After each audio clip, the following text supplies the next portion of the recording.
Hi all, എല്ലാവർക്കും അമിൻജാസ് ഫാമിലിയുടെ പുതിയൊരു വീഡിയോയിലേക്ക് സ്വാഗതം. അപ്പം ഞാൻ വന്നിട്ടുള്ളത് പതിവ് പോലെ തന്നെ കുറച്ച് നല്ല ടിപ്സുകൾ കളക്ട് ചെയ്തിട്ട് തന്നെയാണ്.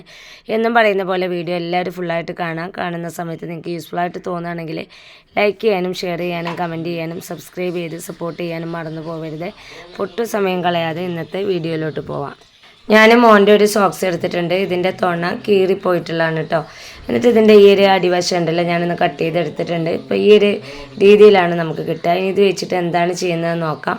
നമ്മൾ വീഡിയോസൊക്കെ എടുക്കുന്ന സമയത്ത് വളരെ യൂസ്ഫുൾ ആയിട്ടുള്ള ഒരു ഐഡിയ ആണ് കേട്ടോ. വീട്ടിലൊക്കെ നമ്മൾ വീഡിയോ എടുക്കുന്ന സമയത്ത് ഇതുപോലെയൊക്കെ ചെയ്യുകയാണെങ്കിൽ ക്യാഷ് കൊടുത്തിട്ട് നമുക്കിതൊന്നും വാങ്ങേണ്ട ആവശ്യമില്ല. നമ്മൾ കട്ട് ചെയ്തിട്ടുള്ള ഭാഗം മുകളിലേക്ക് വരുന്ന രീതിയിൽ വേണം കയ്യിലേക്ക് ഇട്ട് കൊടുക്കാനായിട്ട്. അപ്പോൾ കണ്ടില്ല, നല്ല ഫിറ്റായിട്ട് തന്നെ. ഇനി ഇതുപോലെ ഉപയോഗിക്കാത്തതോ അല്ലെങ്കിൽ കീറിപ്പോയിട്ടുള്ള സോക്സൊക്കെ ഉണ്ടെങ്കിൽ ഇതൊന്നും എല്ലാവരും ഒന്ന് ട്രൈ ചെയ്ത് നോക്കുക. ഇനി ഇതിനൊന്നും ക്യാഷ് കളയേണ്ട ആവശ്യമില്ല. അപ്പോൾ ഇനി അടുത്ത ടിപ്പിലോട്ട് പോവാം. ഇനി ഞാൻ ഈ ഒരു സോക്സിൻ്റെ ഈ ഒരു ടൈറ്റായിട്ട് നിൽക്കുന്ന ഈ ഒരു ഭാഗം ഉണ്ടല്ലോ, ഇതാണ് കേട്ടോ കട്ട് ചെയ്ത് കൊടുക്കുന്നത്. ഒരു 1.5 ഇഞ്ച് അല്ലെങ്കിൽ 2 ഇഞ്ച് വീതിയിലാണ് കട്ട് ചെയ്ത് എടുത്തിട്ടുള്ളത്. അപ്പോൾ ഞാനിത് കട്ട് ചെയ്ത് എടുത്തിട്ടുണ്ട്. എന്നിട്ട് ഇതിൻ്റെ ഈ ഒരു വശം ഉണ്ടല്ലോ, നല്ല വശമാണ് കേട്ടോ ഞാൻ എടുത്തിട്ടുള്ളത്. നല്ല വശത്ത് നിന്ന് വീഡിയോയിൽ കാണുന്ന പോലെ സെൻറ്റർ പോർഷൻ ഒന്ന് മടക്കി കൊടുക്കുക. അപ്പോൾ നമുക്കൊരു ബണ്ണിൻ്റെ വീതിയൊക്കെ കിട്ടും. അതല്ലെങ്കിൽ 2 സൈഡ് നമ്മളൊന്ന് മടക്കി ജസ്റ്റ് ഒന്ന് സൂചി നൂല് വെച്ചിട്ട് ഒന്ന് സ്റ്റിച്ചിട്ട് കൊടുത്താലും മതി. അപ്പോൾ നമുക്ക് ബണ്ണായിട്ട് തന്നെ യൂസ് ചെയ്യാൻ പറ്റി. കണ്ടോ, അപ്പോൾ ഞാൻ 2 വശവും മടക്കുന്നതിന് പകരം അതിൻ്റെ സെൻറ്റർ പോർഷൻ ഒന്ന് മടക്കി കൊടുത്തേക്കാണ് കേട്ടോ ഉള്ളിലേക്ക്. അതിനുശേഷം നമ്മളൊന്ന് സ്റ്റിച്ചിട്ട് കൊടുക്കുകയാണെങ്കിൽ വളരെ വൃത്തിയായിട്ട് തന്നെ അത് അവിടെ നിന്നോളൂ. ഇത് നല്ലൊരു ബണ്ണായിട്ട് നമുക്ക് യൂസ് ചെയ്യാൻ പറ്റും. ഇപ്പോൾ കണ്ടോ, ഇതാണ് ഇതിൻ്റെ ഫൈനൽ ലുക്ക്. ഇങ്ങനെ കണ്ടാൽ ഒരിക്കൽ പോലും പെട്ടെന്ന് ആർക്കും ഇതൊരു സോക്സ് ആണെന്ന് ഐഡൻറ്റിഫൈ ചെയ്യാൻ കഴിയില്ല. അതുപോലെ നമുക്ക് ബ്ലാക്കിലൊക്കെ ഉണ്ടെങ്കിൽ ചെയ്തെടുത്താൽ ബണ്ണിൻ്റെ അതേ പെർഫെക്ഷൻ തന്നെ നമുക്ക് കിട്ടും കേട്ടോ. ഇനി ഒട്ടും സമയം കളയാതെ നെക്സ്റ്റ് ടിപ്പ് എന്താണെന്ന് നോക്കാം.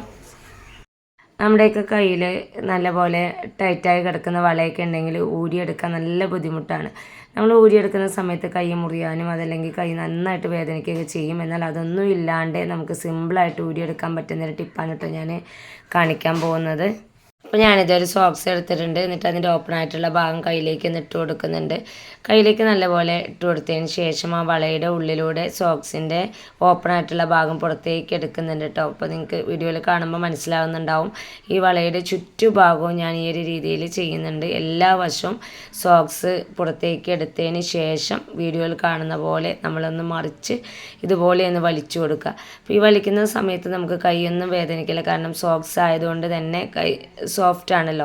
അതുകൊണ്ട് കയ്യിൽ മുറിവ് പറ്റുകയോ അതല്ലെങ്കിൽ കൈ ചുമന്ന് വരികയോ അങ്ങനത്തെ ഒരു ബുദ്ധിമുട്ടൊന്നും ഉണ്ടാവില്ല കേട്ടോ.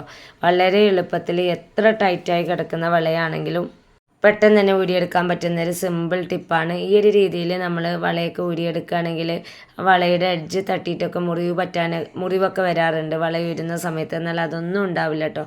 ഇപ്പം എൻ്റെ കയ്യിൽ കണ്ടില്ല, ഒന്നും ആയിട്ടില്ല. മക്കളെ പൊട്ടിച്ച് ഉപയോഗിച്ചതിന് ശേഷമുള്ള ഒരു ഗ്ലൂക്കോസ് പൊടിയുടെ പാക്കറ്റാണ് ഞാൻ എടുത്തിട്ടുള്ളത്. ഇതിൽ കുറച്ചുകൂടെ ഉണ്ട്. അപ്പോൾ ഇതുപോലെ നമ്മൾ ശ്രദ്ധിക്കാതെ വെച്ച് കഴിഞ്ഞാൽ പെട്ടെന്ന് തന്നെ അത് കട്ട പിടിച്ച് വേസ്റ്റായിട്ട് പോകും. എന്നാൽ അതില്ലാണ്ടിരിക്കാനായിട്ട് നമുക്ക് ചെയ്യാൻ പറ്റുന്ന സിമ്പിൾ ടിപ്പാണ് ഞാൻ കാണിക്കുന്നത്. തള്ളവിരൽ വെച്ചിട്ട് നമുക്ക് ഇതിൻ്റെ ഈ ഒരു കോർണർ ഉണ്ടല്ലോ, ഇവിടെ ഇതുപോലെ ഒന്ന് പ്രസ് ചെയ്യുന്ന സമയത്ത് സെൻറ്റർ കറക്റ്റായിട്ട് നമുക്ക് ഫോൾഡായിട്ട് കിട്ടും. അതിന് ശേഷം ഇതുപോലെ ഒന്ന് പ്രസ് ചെയ്ത് കൊടുക്കുക കേട്ടോ.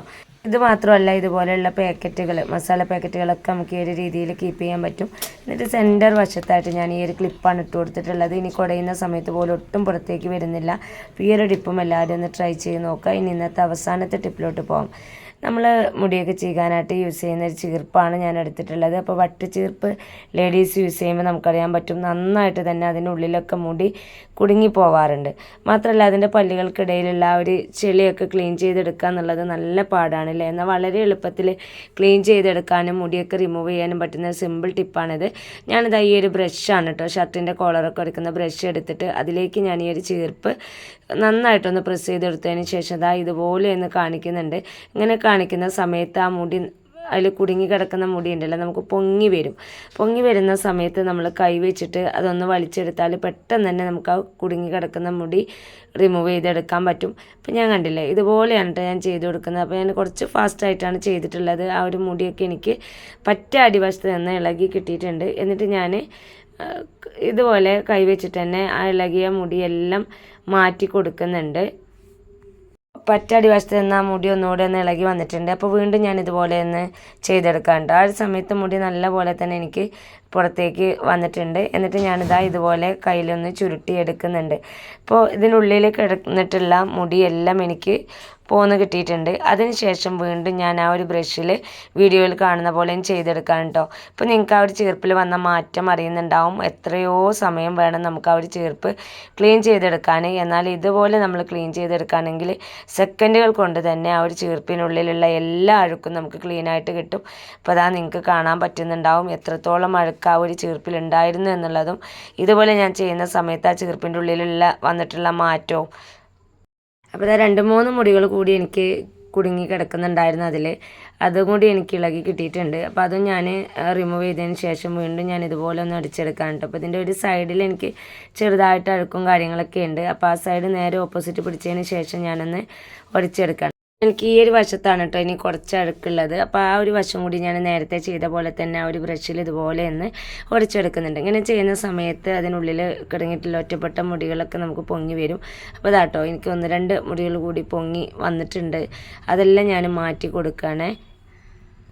ഇനി ഈ ഒരു ബ്രഷിലേക്ക് നോക്കിയൊക്കെ ഇതിൻ്റെ സൈഡെല്ലാം കണ്ടോ ചെറുതായിട്ട് കറുത്തിട്ടുണ്ട്. അപ്പോൾ ഈ ചീർപ്പിലുള്ള ചെളി ഈ ഒരു ബ്രഷിലേക്ക് ആയിട്ടുണ്ട്. ബ്രഷ് നമുക്ക് കഴുകിയെടുക്കാൻ എളുപ്പമാണ്, ചീർപ്പ് കഴുകാൻ കുറച്ച് പാടാണ് അല്ലേ.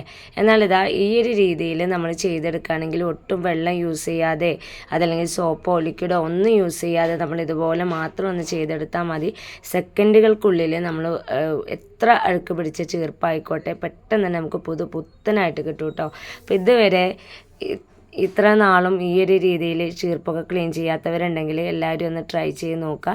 അപ്പോൾ ഇന്നത്തെ വീഡിയോ ഞാനിവിടെ വൈൻഡപ്പ് ചെയ്യാണ്. ഇന്ന് ഞാൻ കാണിച്ചിട്ടുള്ള ടിപ്സുകളിൽ ചിലതെങ്കിലും നിങ്ങൾക്ക് എല്ലാവർക്കും യൂസ്ഫുള്ളായി കാണുമെന്ന് വിചാരിക്കുന്നു. ഇത്രയും നേരം എൻ്റെ വീഡിയോസ് കണ്ട് സപ്പോർട്ട് ചെയ്ത എല്ലാ കൂട്ടുകാർക്കും ഹൃദയം നിറഞ്ഞ നന്ദി. ഇൻഷാ അല്ലാഹ് അടുത്തൊരു കിടിലൻ വീഡിയോസുമായിട്ട് ഞാൻ വീണ്ടും വരാം. Thanks for watching.